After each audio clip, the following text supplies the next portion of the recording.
Next is body fluids. What is body fluids?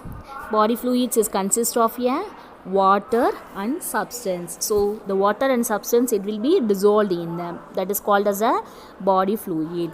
So in our body there are two types of body fluids. So first one is intracellular fluid and another one is extracellular fluid. What is the intracellular fluid? So these are the fluid is present in inside the cell. What is the extracellular fluid? It will be present outside the cells. Okay, so there are three types of extracellular fluids. What are the three types of extracellular fluids? One is the interstitial fluids. The first fluids is called as the interstitial fluids. Where it is located, the interstitial fluids, it surrounds the cell. Okay, next is a plasma. Plasma, it's a fluid component of the blood and is lymph. So these are the three main extracellular fluids is present in our body. What are the three extracellular fluids in our body? So the one is interstitial fluids, and next is a plasma and lymph. So these are the three interstitial fluids is present in our body. Okay, so how it is the blood flowing? இப்போ பார்த்தீங்கன்னா artery இருக்கிறதுலே பெரிய arteries எதுப்பா? ஹார்ட்டில் இருந்து வெளியில் வர அயோட்டாவுடைய next branches என்னது? ஆர்டரியோட நெக்ஸ்ட் அதை விட சின்ன கேபிலரிஸாக இருக்கும், சின்ன ஹோலாக இருக்கும். ஓகேங்களா? ஸோ அது வந்து என்னென்னா ஆர்டரி ஓல். அதோட சின்னது யார்? Capillary bed. ஓகேங்களா? அதே போல் வெயின்ஸ் வந்து என்ன ஆகும்? வெயின்ஸு கொஞ்சம் பெருசாக இருக்கும். அது காட்டிலும் சின்னது என்னது? வெயின்யூல்ஸ். அதுக்கு கீழே என்ன இருக்குது? Capillary bed. இதுதான் என்னுடைய சைஸ் வாரியாக நெக்ஸ்ட் பிரான்ச்சஸாக இருக்கும். ஸோ இந்த கேபிலரி பெட்டு வந்து எதோட அட்டாச் ஆகும் அப்படின்னா டிஷ்யூ ஃப்ளூயிட்ஸ்குள்ளே போகும். ஓகேங்களா? கேபிலரி பெட் எங்கே போகும்? டிஷ்யூ ஃப்ளூயிட்ஸில் போகும்.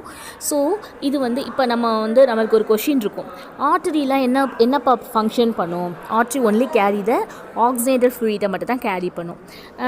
வெயின்ஸ்லாம் என்ன ஃபங்க்ஷன் பண்ணும்? டீஆக்சிஜனேட்டட் பிளட்டை வந்து கேரி பண்ணும். ஓகேங்களா? ஏன் இது வந்து ஆக்சிஜனேட்டட் பிளட்டை மட்டும் கேரி பண்ணுது ஆர்டரி? ஏன் அப்படின்னா, so the reason for this question, the blood flowing into the capillary in ஆர்டரியோவில் என்ன இருக்கான்? High hydrostatic pressure. Capillary bed of the ஆர்டரியோலிருந்து from the arteriole to capillary bed. ஓகேங்களா? அதில் வந்து என்ன ப்ரெஷர் மெயின்டைன் ஆகிட்டுருக்கு? ஆர்டரினாலே அதில் வந்து ஹை ஹைட்ரோஸ்டாட்டிக் ப்ரெஷர் தான். ஸோ இந்த ப்ரெஷர் தான் என்ன பண்ணுது? Is a pumping action of the blood and it will be is a transfer of force water and small molecules out through the permeable walls of the capillary into the tissue fluids. கேபிலரியிலேருந்து வேகமாக ஆர்டரியில் இருக்கிற high hydrostatic pressure மூலமாக tissue ஃப்ளூயிட்ஸ்க்கு வந்து உள்ளே போயிடுது. Can you understand? Okay, next is the volume of a fluid. Volume of a fluid which leaves a capillary to form a tissues is a result in two pressure. Okay, இப்போ வந்து capillary பெட்டுக்கும் next யாரோட capillary bed வந்து attach ஆகிருக்கும்? Is a tissue ஃப்ளூயிட்ஸோட attach ஆகிருக்கும். So இந்த tissue ஃப்ளூயிட்டை அட்டைன் பண்ணுறப்ப இது அட்டைன் டூ ப்ரெஷர். ஆர்டரியோலலாம் ஹை ஹைட்ரோஸ்டாட்டிக் ப்ரெஷராக இருக்கும். கேபிலரி பெட்டில் இருந்து இவங்க டிஷ்யூ ஃப்ளூயிட்ஸை வர்றப்போ அவங்களுடைய ப்ரெஷர் எப்படி இருக்கும்? அங்கே வந்து ரெண்டு விதமான ப்ரெஷர் இருக்குது. ஒன்று வந்து hydrostatic pressure, another one is oncotic pressure. ஒன்று வந்து என்னது? Hydrostatic pressure, second one is oncotic pressure. At the anterior end of the capillary bed இந்த water potential is lesser than the. இப்போ பார்த்தீங்க அப்படின்னா கேபிலரி ஆர்டரியோட கேபிலரி பெட் இருக்குது பார்த்தீங்களா?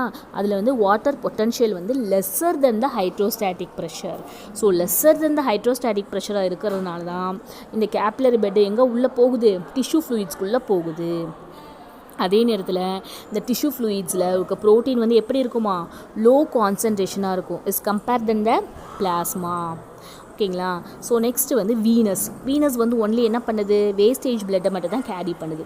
So at the venous end of the capillary bed, வீனஸில் என்ன இருக்குது அப்படின்னா வாட்டர் பொட்டன்ஷியல் வந்து ஹைட்ரோஸ்டாட்டிக் ப்ரெஷரை காட்டிலும் கிரேட்டராக இருக்குது. வீனஸில் எப்படி இருக்குது? கேபிலரி பெட்டில் water potential is greater than the hydrostatic pressure. So இப்படி ப்ரெஷர் வந்து அதிகமாக இருக்கிறதுனால இந்த capillary and water is drawn back into the பிளட்டில் இருந்து என்ன பண்ணிடுது, வாட்டரை ஈஸியாக செப்பரேட் பண்ணிடுது. ஸோ அதனால தான் வெயின்ஸ் வந்து என்ன பண்ணுறாங்க, வேஸ்ட் ப்ராடக்ட்ஸு, ஸோ அதில் இருக்கிற ப்ரொடியூஸ் பண்ணுற வேஸ்ட் ப்ராடக்ட்ஸை இவங்க என்ன பண்ணுறாங்க, கேரி பண்ணுறாங்க.